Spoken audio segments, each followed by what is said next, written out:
Okay, perfect. And we are now live. Okay, hello everybody, to everyone who's watching. Welcome to the third episode of April Acceptance Brings My Integration. And today I have my guest is Representative Jessica Benham. So, Representative Benham, I was wondering if you could introduce yourself and talk a little bit about yourself. Sure, absolutely. Thank you so much for having me this evening. So I am Representative Jessica Benham. I represent the 36th District in Pennsylvania State House, which is in Allegheny County. It covers parts of South Pittsburgh, Mount Oliver Borough, Brentwood Borough, and the northern part of Baldwin Borough.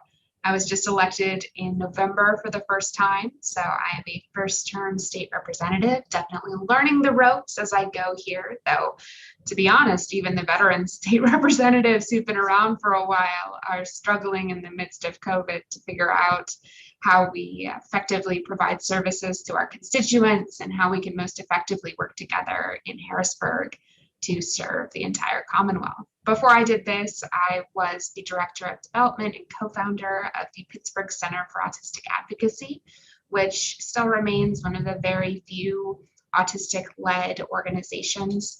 My colleagues who are still there are doing direct supports and services, as well as advocacy, policy, and movement building too. So it's really an incredible organization that I definitely miss being part of, but I love my new job as well. There's nothing better than serving the people of the 36th this way. That's awesome. And are you like one of the first politicians on the spectrum? Like, I don't know many politicians who are autistic. Yeah, so there's not a ton of us who are open about it. Right. I mean, I think that's the key. I always say wherever incredibly detailed policy is made, there are always autistic people. You can't make policy without us. But the question really is, who is able to be out, who's able to be open about who they are? And that's a question that's dependent so much on stigma and on the biases that other people hold about us. So I'm one of the few elected officials who are open about being autistic, though there are more and more of us in each election cycle, which is exciting, because I think it's so important for the places where decisions are made, whether we're talking about boards of nonprofits or leadership of corporations or elected officials or community organizers. We have to be representative of the people that we're serving, and that's always going to include people with disabilities. Right, exactly. And, I feel like disability isn't really talked about that much within the government. I mean, maybe. Right? I mean, it's talked about sometimes in a sort of patronizing kind of way. But so often the needs of folks with disabilities are reduced to the healthcare space or the human services space. And instead, we know that all policy is disability policy because disabled people are human beings. So sure, we need healthcare, but we also need clean water to drink and clean air to breathe. We need economic opportunity just as much, if not more so, than other people who live in the Commonwealth. So I think on every issue that we talk about, we have to start talking about disability. It can't just be when we're talking about healthcare or human services. Yeah, and that's definitely an interesting point that you bring about, because I feel like when we're talking about like accessibility and services, it's like we're thinking about like the human services aspect and where can they get like the therapy and stuff that they need, but we don't think about like the things that everyday people need as well. They need food, water, they need employment, right? And they need those opportunities to be able to have that employment and have that, independence. Yeah. So that's definitely an interesting point that you bring up, and I thank you for that, because that's something that like I have not thought about too much. And I guess that kind of like draws into my next question. What are some policies that like you're very passionate about fighting for? What are your, oh my gosh, what's like your platform per se? I'm not sure platform, but like what are you passionate about?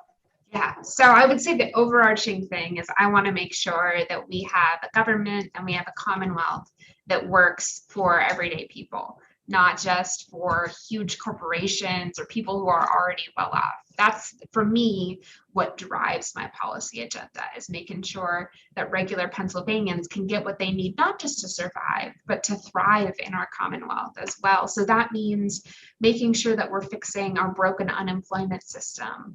It means ensuring that as we come out of this pandemic, we're creating economic structures that work for working class people, not for these ginormous corporations who've made billions during the pandemic.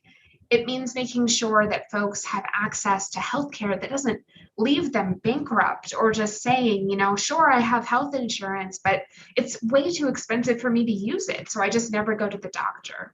It means making sure that we have solid union jobs in clean energy infrastructure, so that when we are moving towards this clean energy economy, that we're not leaving folks behind. Because so often that's the conversation, that we're going to have people who right now might be employed in the oil and gas industry or in coal, who are terrified about losing their jobs. And yet at the same time, we need to make sure that our energy production is clean, because we want to be moving towards a green economy. So we have to make sure that we're leaving no one behind when we do that. So I'm incredibly passionate about making sure that everyone has what they need to thrive. And that means a focus on economic opportunity, on healthcare, on educational opportunities, on a clean environment, and on a reduction of gun violence as well. Yeah, and I think when you bring up that gun violence, that's something that I've been thinking about a lot this week, hearing about different cases of police brutality, and the recent shooting that I think I just learned about today. I can't remember where that was. I think it was in Indianapolis, if I'm correct, but I just heard about another mass shooting that happened today. And, sometimes I wonder, do you think like the Second Amendment, the right to bear arms, do you think there needs to be changes to that? Because seeing like all this gun violence, sometimes it can feel like, what good does it bring to own guns? Well, there are plenty of ways that we can address gun violence, whether we're talking about police brutality or we're talking about mass gun violence that doesn't even involve touching the Second Amendment, because we have to look at what the root causes of violence are. And that means that if we're investing in the things that communities need to survive, we're going to see a reduction in gun violence, because there is this connection between folks who are struggling to survive, who are living in poverty, with these communities, and gun violence, right? So we can look at the causes. And one of the causes is a lack of access to economic opportunity.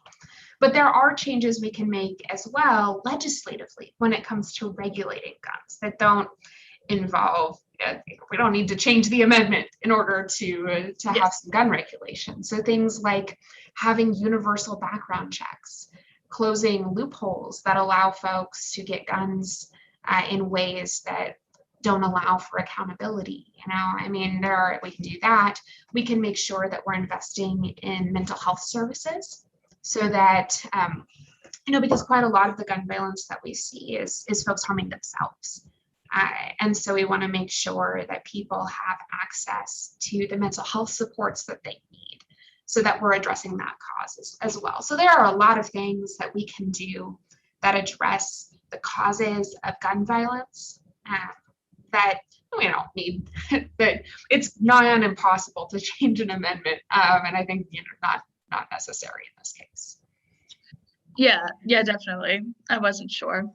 Because that's just something that I've been thinking about a lot lately. I'm just like, why do these people keep killing other people? Or why do these police men think it's okay to just shoot like young adults? Like, it boggles my mind.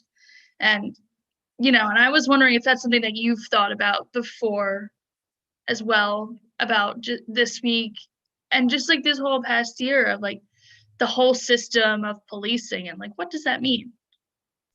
Yeah, so, obviously we have a problem, right? And we've had a problem for a really long time when it comes to policing in this country.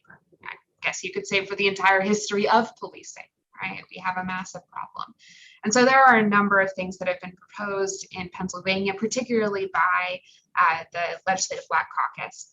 They've developed this whole list of reforms. It's all, I think, linked to on my website as well, to talk about how do we make sure that when we are addressing societal problems, whether that's domestic violence, whether that's speeding, whatever problem we're trying to address in society, that we're using the right tools. And there is no reason why traffic enforcement has to be done by an armed officer.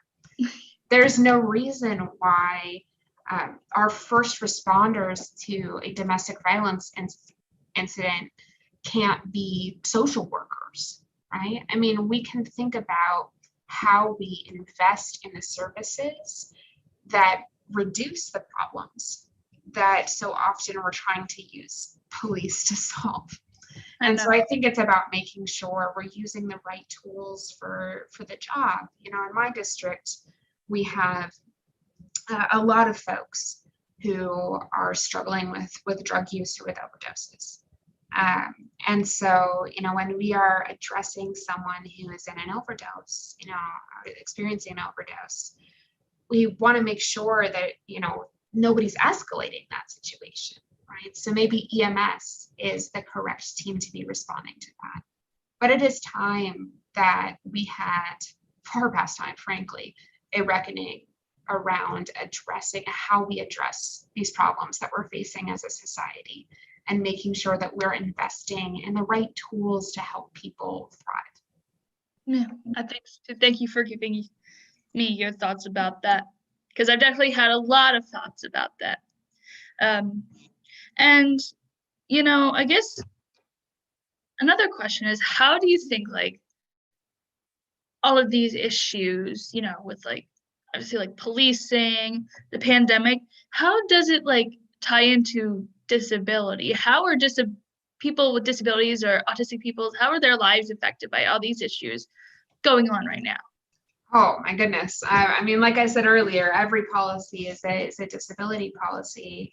But when we're thinking about the issues that have been exacerbated by this pandemic, so many of them have been worsened even more for folks with disabilities. I always say the pandemic didn't create new problems. It just exacerbated the ones that we already had. So when we think about the fact that folks with disabilities already struggled with access to healthcare, already were suffering from a lack of access to economic opportunity, already were more likely to have a negative outcome from an encounter with a police officer. I mean, we can go on and on and on about the ways that folks with disabilities are disproportionately impacted by every societal ill that we're trying to address. And so for me, when I'm fighting for justice in any area of policy, it's because I know that it's justice not just for people like me, but for folks who are more marginalized than I am, right? I think about, for example, trans people and the attacks that we're seeing around the country, but also in Pennsylvania on the humanity of trans people. I think about Black and Brown people who still have a disproportionate struggle to access vaccines for COVID-19, who have been the group hardest hit by the economic consequences of the mishandling of this pandemic. You know, so for me, it's about fighting for justice for folks like us, but it's also about recognizing that justice is not justice if people are left behind, that our liberation, that our success, that our ability to thrive is all interconnected. Yeah, definitely. And I think that's a conversation that needs to be talked about more, is like the intersectionality of everything. There's a quote, I believe Martin Luther King said it, is like, it says, a threat to justice somewhere is a threat to justice everywhere. It's a quote along those lines. I don't know if I got it word for word, but it's pretty much like that. And they're right, because, you know, it affects all of us, because, you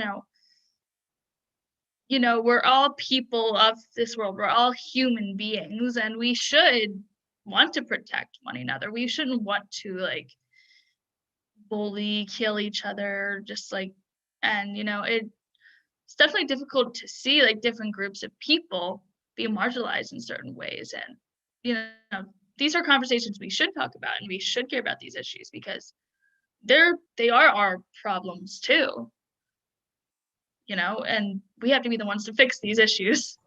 Absolutely. Yeah.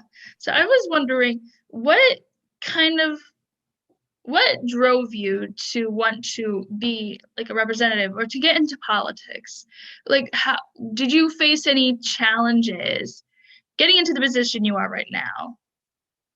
Oh, absolutely. Yeah. I mean, for me, what drove me to serve my community in this way was looking at all of the problems that my neighborhood, that our communities broadly were facing, and saying, these are issues that I have the policy expertise or the community organizing experience to help us begin to solve. And for me, it's about building a movement. It's about empowering the communities, the neighborhoods, the boroughs in my district to be in a place where we're all fighting alongside each other for the success of our communities. And when I think about the struggles that I faced getting here, I mean, I was campaigning, I was running for office in the midst of a pandemic. And to talk with people, not face to face, it's not the same as when you knock on someone's door and you say, "Hi, I'm stepping up to serve our community. I'm running for state representative. What issues are important to you?" It's different when it's face to face at the door as opposed to on the phone. So that was certainly a struggle.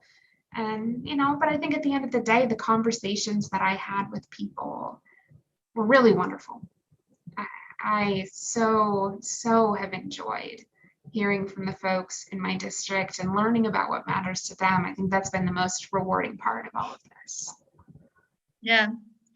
Yeah, I'm glad to hear that. Yeah, it definitely I can't just like running for office in the midst of a pandemic, I feel like, everybody who was running for some sort of office, they had a lot on their shoulders to go with because it seems like there's even extra pressure put on you, especially with this pandemic, because like you have to work on addressing the pandemic, the policing issue.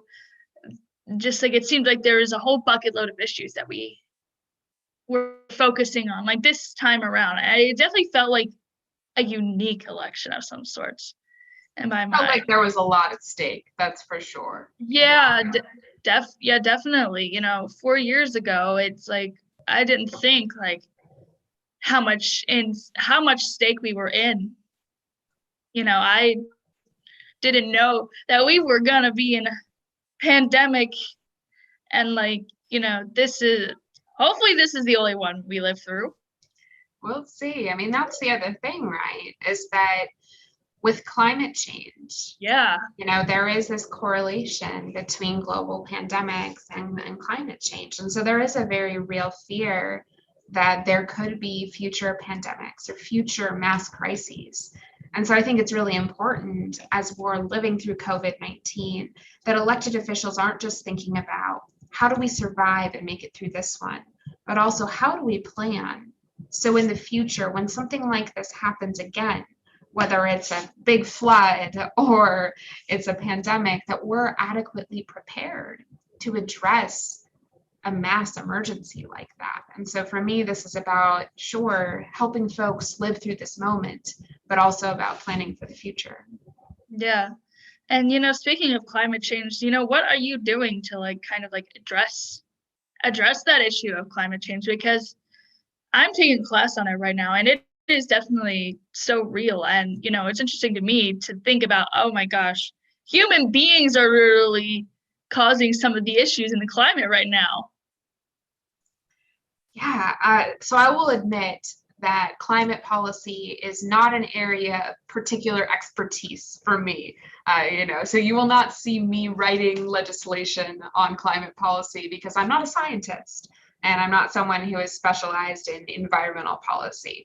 But I think especially for those of us who are young, as we're thinking about our future and our lives on this planet, it's a priority to make sure that we are reducing emissions and we are promoting clean and green energy and working to rely more on electricity, for example. I mean, there's so much that we can do to promote an eventual move to 100% clean energy. And I think, in many parts of this country, there is a lot of movement that way. I'll say in Pennsylvania, the majority party, of which I am not a part, I'm in the minority, the majority party does not seem particularly interested in addressing climate change.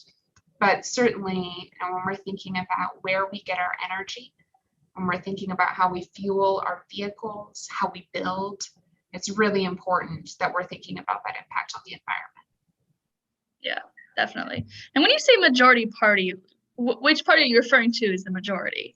Yes. So in the Pennsylvania state legislature, both the state Senate and the state House are controlled by the Republican Party. They have more members in both of those places than the Democrats do, and I'm a Democrat. So the Republican Party gets to decide which bills get voted on and which things get a vote in committee and then on the floor. So they very much set the policy agenda for the state.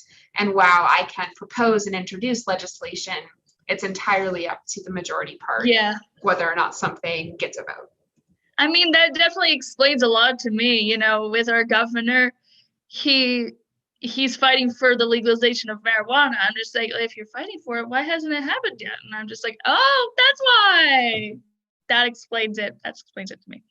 Yeah.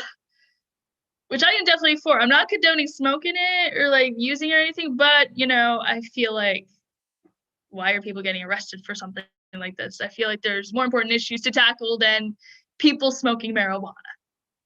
Yeah, there's a lot of important issues that we could be tackling, especially when we think about, I mean, at the end of the day, folks are going to do what they're going to do. Mm-hmm. And when we are wasting taxpayer dollars on locking up folks for something that at the end of the day is really not more harmful than alcohol or smoking a cigarette, it's a waste of resources and has a horribly detrimental impact on the life of that person and their family and their social circle. Yeah, it definitely does. And seems like, I definitely agree with you. And, I feel like there's way too many people locked up for absurd reasons. Yeah. I do have one more question. Before you go, it is almost 5:30 and our scheduled time is 30 minutes. I definitely do thank you for your time and, everything we talked about today. And, I was wondering, and this is definitely a little bit off topic from what we've talked about with like government legislation and everything, but it has to do with the whole organization of Autism Speaks, which I'm sure you've heard of before. Mm-hmm. And I was wondering, what are your thoughts on that organization? On Autism Speaks? I mean, look, at the end of the day, when it comes to serving autistic people and our families and our caregivers, we really ought to be prioritizing actual supports and services. And Autism Speaks, for the most part, is not an organization that does that. And so I have some pretty substantial concerns about the ways in which they raise and spend money, because very little of it is focused on helping autistic people and their families live full and happy lives. Yeah, definitely. Are there any organizations you can tell our viewers to be able to who want to support an organization that helps autistic people and their families? What organizations would you recommend people supporting? I mean, I always encourage people to focus locally. Big national organizations are all fine and well, but to focus on the ones that are supporting people locally, I think is really important. So places like the ARC of PA, or locally in my county, Achieva, Autism Connection of PA, and then the Pittsburgh Center for Autistic Advocacy is great. Self Advocates United is wonderful. So, there are a number of organizations, some of which are run by self-advocates, some of which are focused a little bit more on families, but do really try to make sure that in our state or in our county that people have what they need to thrive. Well, yeah, definitely, I agree with you. I think it's very important to support local organizations. Well, anyway, I am going to stop the live stream. So thank you everybody who watched, and thank you Representative Benham for joining us.